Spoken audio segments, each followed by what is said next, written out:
So right off from the start, I would say you have to spend your money where you know the money you're spending is gonna make you a return. Spend money on things that are gonna make you money. And don't spend money on like, Assalamu alaikum wa rahmatullahi wa barakatuh. My people, I wanna talk to you today about the things that I wish people told me when I was going into business, what I could have avoided. When I started my own company, I didn't really have a lot of people who were running their companies, and I couldn't really go to them for advice because everyone was working a job. Like, I just couldn't go to people and be like, how is it running a business? What do you go through? Etc, etc. But that's why I'm here. I'm gonna tell you some of the things you need to avoid and some of the things you should realize to make sure you can have a hella successful business from day. But look, my brothers and sisters, before we get into it, do like the video. Apparently it helps me a lot. It doesn't take too much, but if you like this video, it means that it encourages me to carry on with the videos and keep consistent. I mean, to be honest, I probably will still make the videos, but I appreciate if you can. One of the things that I understood to be so very important right in the beginning of having a business was a lot of the times people focus on things that don't actually make them money. What do I mean by this? For 5 months of having my company, I didn't actually have a website. Now, I know you guys are like, what? You didn't have a website? Because really and truly, the website itself wasn't making me money. Let me explain. A website is there for show. Of course, the website is there for a reason, but the website doesn't actually make you money. Does that make sense? And so, for example, I own a recruitment company and I started a recruitment company. There were costs involved in that recruitment company that I needed to pay before I could have a recruitment company. So there's a thing called job boards where you find CVs and you have to pay people to find and get access to CVs. I needed that service to start a recruitment company. So for me to spend a couple of £100 or whatever the amount was a month on that service was a necessity for me to have that company. So right off from the start, I would say you have to spend your money where you know the money you're spending is gonna make you a return. Spend money on things that are gonna make you money. And don't spend money on like websites, cards, logo design, all that stuff, because these things are, although they're good and okay, if you have the budget for it, no problem. But if you don't have the budget for it, don't worry about it as much, because once you make the money, once you have an income, once the money starts rolling in, because inshallah I'm sure it's going to roll in for everyone, then spend the money on the marketing, on the Instagram, on the promotions, on the ads and whatever.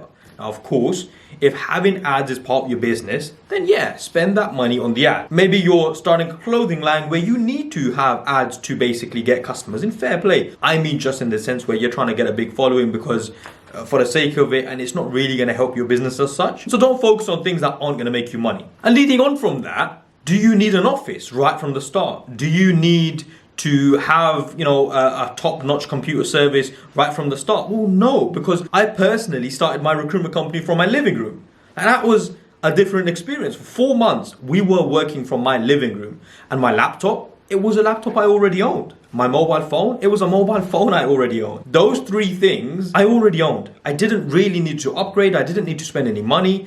It was all about making my business work with the least amount of money I needed to spend until I could start making the money. You see, once the money started rolling in, like, that was fine. No issues. I got no issues getting a new laptop, new phone, moving into the new offices. That's fine. But initially, I didn't really have money to be spending on things that I didn't need. Something which is so very important when having a business, especially in the early days, is having the resilience to know you're gonna have bad days. Like, I had many bad days. I had times where I thought I was gonna have a deal. I thought it was going to close. It didn't close, and therefore I thought I was going to get a lot of money and I didn't get that money. Alhamdulillah, it wasn't that deep, but the point being is it could have been deep. It may have been a factor where I thought, oh wow, like, I've lost a deal. I didn't make money. Raw, it's peak.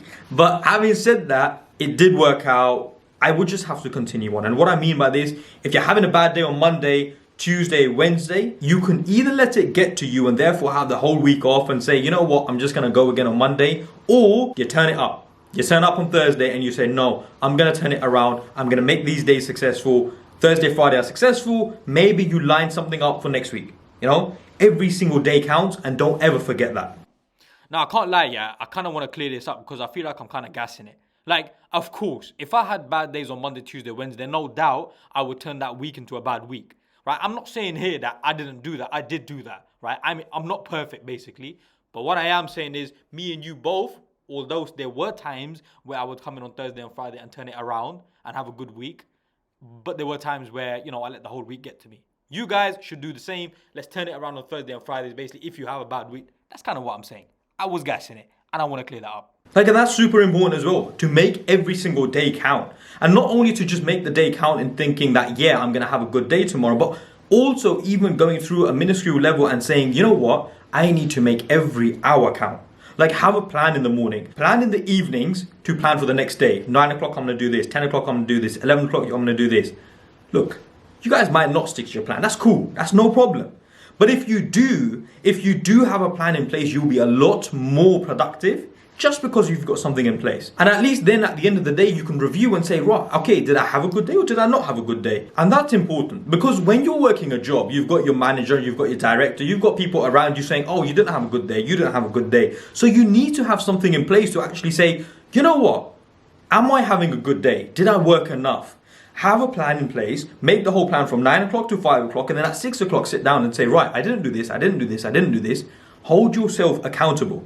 And if you didn't do it, then say, you know what, let's wake up early, 7 o'clock, get all the admin out, get all the work going. Hold yourself accountable to if you're not doing your work and if you're not doing as much as you should be doing. But look, my brothers and sisters, I don't want to keep you guys too long. You should always keep good people around you because I'll tell you something, man. Like, when you're starting a business for yourself, it's not easy. Like, people think it's easy. Like, people think, okay, maybe, you know, he did it and so I can do it, no problem. But if you've got negative people around you, if you've got people saying to you, you know what, yeah, but bro, you're not making that much money. You left such a good job and now, you know, you're not making that much money. Oh, that's so sad. Don't have those people around you. Have the people around you that are saying, you know what, you're going to make this work regardless. Because when you're trying to set up a business, you have to go through some negativity. You have to go through some bad days. And you're always maybe even questioning yourself. You know, you're always going to be like, oh, can I do this? Is it even possible? Can I pull through? And if you've got people saying, no, you can't, and you might as well just go get a job, them man are taking, you know what I mean? Them man are on something. I don't know. But the point being is you need to have positive people around you so you can power through the tough times. And so inshallah, after a few months, after maybe even a year, you start seeing the results and you're making some peace. And of course, we always end with the most important point of making sure that you're always making dua to Allah subhanahu wa ta'ala, because success comes from Allah Rabbul Izzah, and you have to always come back to the deen. Make sure the business is affecting you in a good way for your religion. Make sure that you're praying on time, you're praying your sunnah, you're praying your fard, you're taking your time. The fact that you having a business is much better for your deen, you are going to see some mad blessings in just the fact that you did something for yourself. The fact that you had a business, you are going to see some mad blessings, left, right, center, just because it is making you a better Muslim. But that's all from me today. I appreciate your lot's time. I hope these videos are benefiting you. Again, like, share, and get it out with your family and friends. I appreciate the support as always. Jazakallahu khairan. Assalamu alaikum wa rahmatullahi wa barakatuh.